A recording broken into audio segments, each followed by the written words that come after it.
Echoes of a lost world. The memorial chamber was silent except for the soft hum of the preservation field. Commander Ilara Rice stood before the centerpiece display, a simple glass vial containing a handful of soil. Real Earth soil, the last tangible remnant of humanity's cradle. 873 years, she whispered to herself. That's how long humanity had been in exile. That's how long since the Vorax Imperium had appeared without warning and reduced Earth to molten slag in less than a day. The 11 colony ships that escaped carried barely 200,000 souls between them. Now hidden across 7 carefully concealed systems, humanity had rebuilt to over 4 billion, all while maintaining absolute secrecy from the galactic community. 8 centuries of silence, 8 centuries of preparation, 8 centuries of remembering. Ilara pressed her palm against the authentication panel beside the memorial. The wall behind it shimmered and disappeared, revealing the entrance to the true archive. As current commander of Nexus Station, the hidden command center coordinating all human settlements, she was one of only 12 people with access. The archive was humanity's most precious resource, not just a repository of knowledge, but the combined strategic intelligence of 8 centuries. Records of every Vorax ship movement, every intercepted communication, every scrap of intelligence gathered by generations of stealth observer probes. Commander, the Archive's AI interface greeted her. You're early for your scheduled briefing. I couldn't sleep, Athena, Ilara admitted. Not with tomorrow's council vote. Tomorrow, the Continuity Council would finally vote on implementing the Revelation Protocol, the strategic plan for humanity's return to the galactic stage. After centuries of hiding, building strength, and developing technologies far beyond what the Vorax possessed, many felt the time had finally come to reveal themselves. The simulations are complete, Athena reported. Would you like to review them? Yes, but first, show me Earth. The real images, not the reconstructions. The chamber darkened, and suddenly Ilara was surrounded by stars. A blue-green jewel appeared before her, Earth as it had been, captured by the emergency beacons moments before the attack. Then the recording continued. Massive Vorax warships descended, their distinctive crescent shapes blocking out the sun. The weapons fire began. Continents cracked. Oceans boiled. In 7 minutes, Earth was transformed from humanity's cradle to an uninhabitable chunk of cooling magma. Ilara had seen this recording hundreds of times, but it never failed to ignite that cold fury in her chest. Not a rage that consumed, but one that focused. One that had been carefully cultivated across generations. Now show me the Vorax homeworld, she commanded. The image shifted to a ringed gas giant with massive floating cities suspended in its upper atmosphere. Voraxia Prime. Current population, 38 billion. The heart of an empire spanning 27 systems. Athena. Compile all data on Project Lazarus. Holographic displays materialized around her, showing the details of humanity's most ambitious and secretive technological development. The quantum displacement field, a technology that could selectively phase matter into a parallel dimensional state. In theory, it could render the entire human fleet undetectable and impervious to conventional weapons, while allowing them to strike with devastating precision. The technology worked in tests, but had never been deployed at full scale. If it failed during the actual operation, humanity would be exposed and vulnerable. As she studied the technical specifications, a notification appeared. Commander, I've detected an anomaly in the pattern recognition protocols. What kind of anomaly? A recurring signal embedded in Vorax Imperial communications. It doesn't match any known Vorax language pattern or encryption. Show me. The displays shifted to reveal communication logs with certain segments highlighted. To the untrained eye, they would appear as random data fluctuations, but Ilara could see the pattern instantly. It's a message, she breathed. Someone is embedding a message in their communications. How long has this been happening? The earliest instance I can detect is from approximately 73 years ago. Frequency has increased by 418% in the last decade. Ilara felt a chill. "Decode it." "Working," Athena replied. Moments later, a simple message appeared. "They know you survived. They have always known. The truth is buried beneath Kelnar Prime. Find it before you strike." Ilara stared at the message in shock. "Who's sending this? Can you trace it?" "The pattern suggests it originates from somewhere within the Vorax central government, but I cannot identify the specific source." If this message was genuine, it changed everything. The entire premise of the Revelation Protocol was based on the element of surprise, the shock value of a supposedly extinct species returning to exact justice. "Athena, access all reconnaissance data for the Kelnar system." Kelnar Prime was a seemingly insignificant mining colony on the edge of Vorax space. The observer probes had largely ignored it as strategically unimportant. The limited data appeared before her, standard mining operations on the surface, but deep scans revealed something else. A massive underground complex, shielded from detection. "This can't wait until tomorrow's vote," Ilara decided. "Prepare a stealth insertion craft and summon Captain Vero to the archive immediately." 30 minutes later, Captain Talon Vero stood beside her, reviewing the data with a frown. As commander of the Phantom Corps, humanity's elite stealth operatives, he would be responsible for any covert mission. "It could be a trap," he cautioned. "Of course it could," Ilara agreed. "But what if it isn't? What if there's something on Kelnar Prime that changes our entire understanding of what happened to Earth? We need to know before we commit to the Revelation Protocol." Vero nodded slowly. "My team can be ready in 6 hours. Small insertion. Just me and 2 operators. If we find anything, we'll transmit back through quantum relays." "Make it 3 hours," Ilara replied. "I want answers before the council votes." 12 hours later, Ilara stood before the Continuity Council with information that had changed everything. The data Vero had recovered from the hidden facility on Kelnar Prime was displayed for all 12 council members to see. "These are biological research files," she explained. "Specifically, genetic research on humans dating back to over 200 years before the attack on Earth." Chancellor Morrow, the eldest council member, leaned forward. "You're saying the Vorax were studying us before they attacked?" "Not just studying," Ilara clarified. "According to these files, they were terrified of us." She brought up the translated documents. Human adaptability and genetic diversity exceeded anything they had encountered. Their predictive models showed that within 3 centuries of joining the galactic community, humans would have surpassed Vorax technological development and potentially challenged their dominance. "So they struck first," Councillor Zhang said grimly. "Genocide as a preventative measure." "Yes, but there's more." Ilara brought up another file. The attack wasn't unanimous. There was a faction within Vorax leadership that opposed it, that saw potential in alliance rather than elimination. They were overruled, but they never stopped working against the majority. "The source of our mysterious message," Morrow realized. "Exactly," Ilara confirmed. "And most importantly, we now know the Vorax still fear us. Despite believing they eliminated most of humanity, they've maintained a secret research division dedicated to studying us and preparing for the possibility of our return. They fear what they don't understand," Vero added from where he stood at the back of the chamber. "And they don't understand how we think." Chancellor Morrow looked at each council member in turn. "The vote before us takes on new significance. We are not simply deciding when to reveal ourselves. We are deciding how to use this new intelligence to our advantage." The vote, when it came, was unanimous.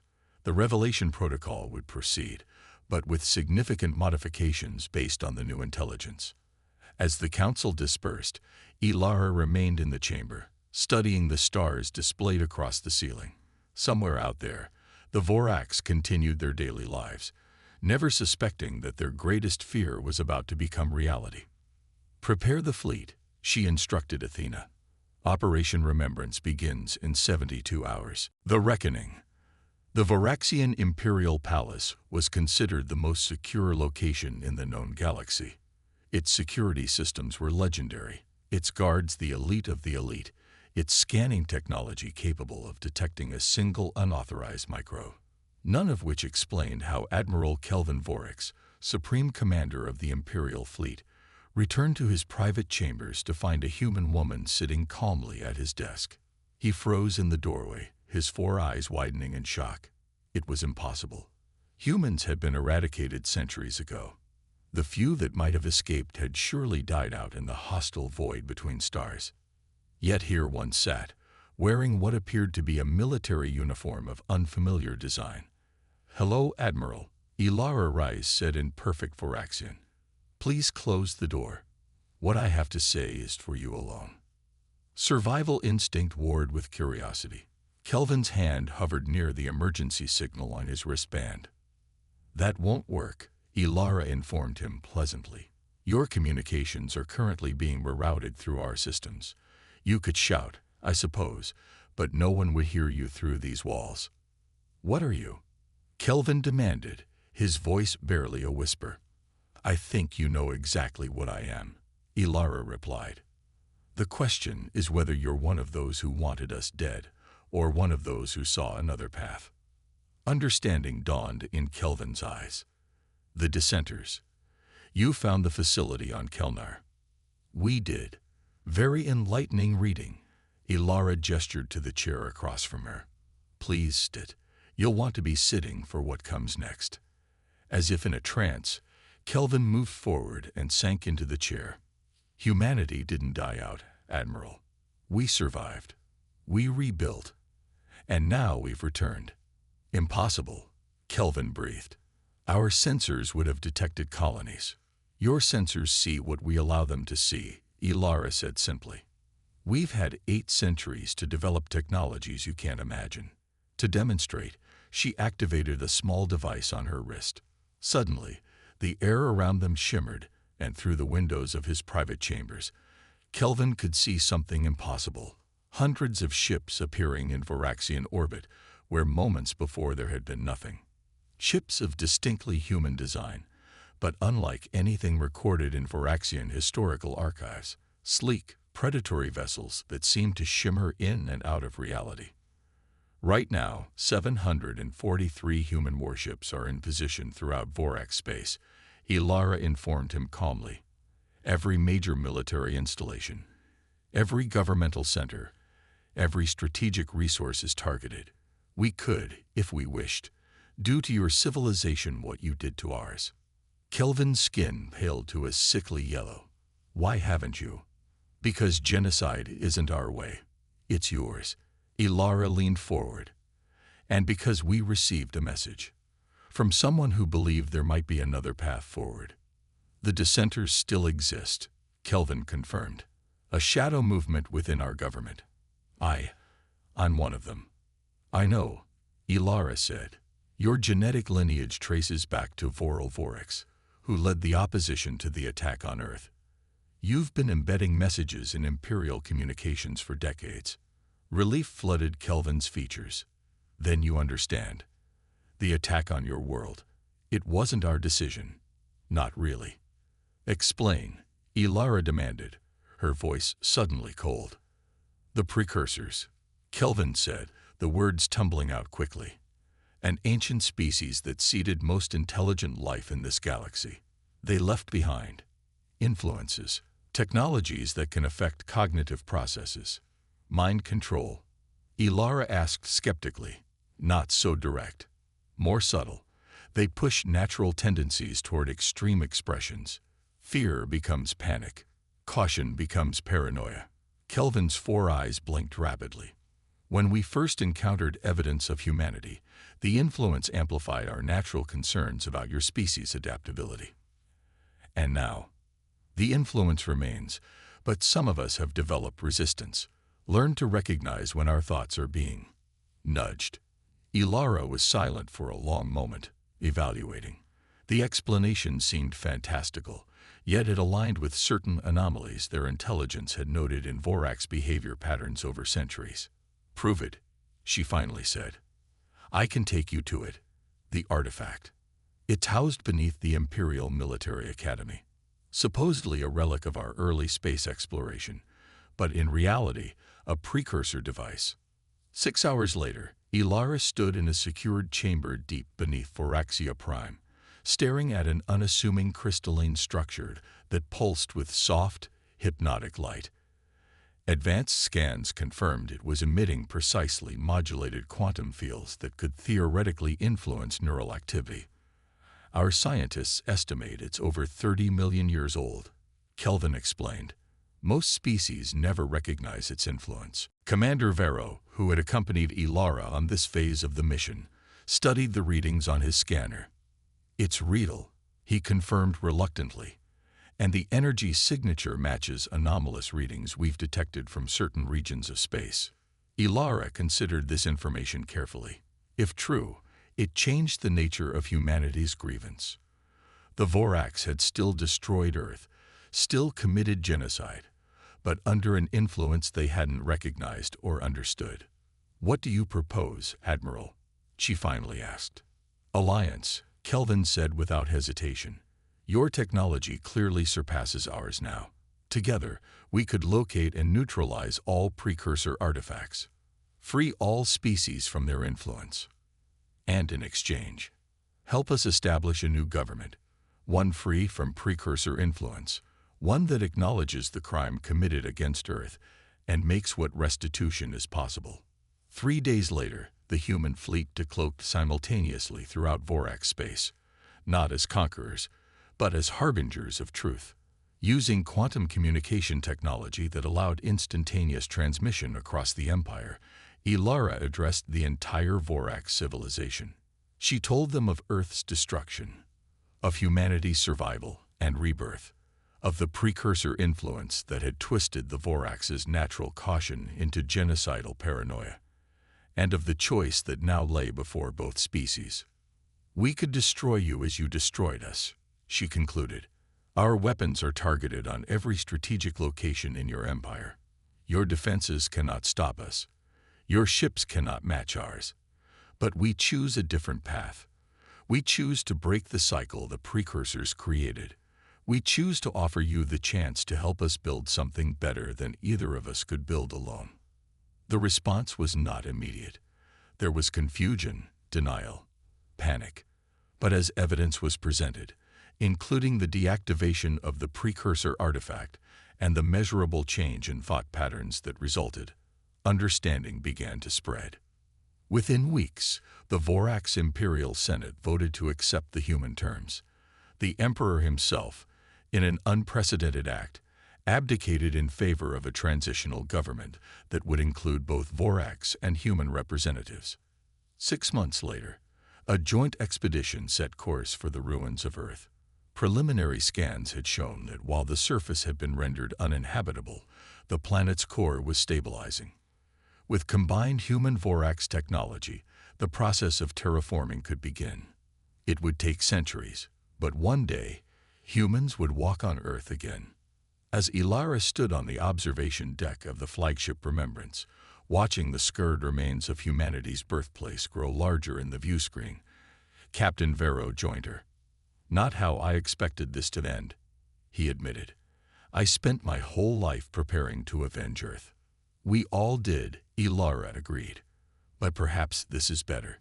We're not just reclaiming our past, we're building a future neither of our species could have imagined. Below them, the first terraforming probes launched toward Earth's surface, beginning the long process of resurrection. Besides, Ilara added with a small smile, the real challenge is just beginning. There are 19 other known precursor artifacts scattered across the galaxy, and who knows how many intelligent species under their influence. Vero nodded thoughtfully. So humanity's true purpose wasn't just to survive, or even to seek justice. No, Ilara agreed, watching as the first molecular reconstructors began their work on Earth's atmosphere. Our purpose is to do what humans have always done best: adapt, overcome, and in the process, change everything. On the planet below, the first new microorganisms began to multiply in what had been dead soil for nearly 9 centuries. life returning to Earth, slowly but inexorably. Just as humanity had returned to the stars, not as victims seeking vengeance, but as liberators offering something far more powerful, the chance for redemption and a future without fear.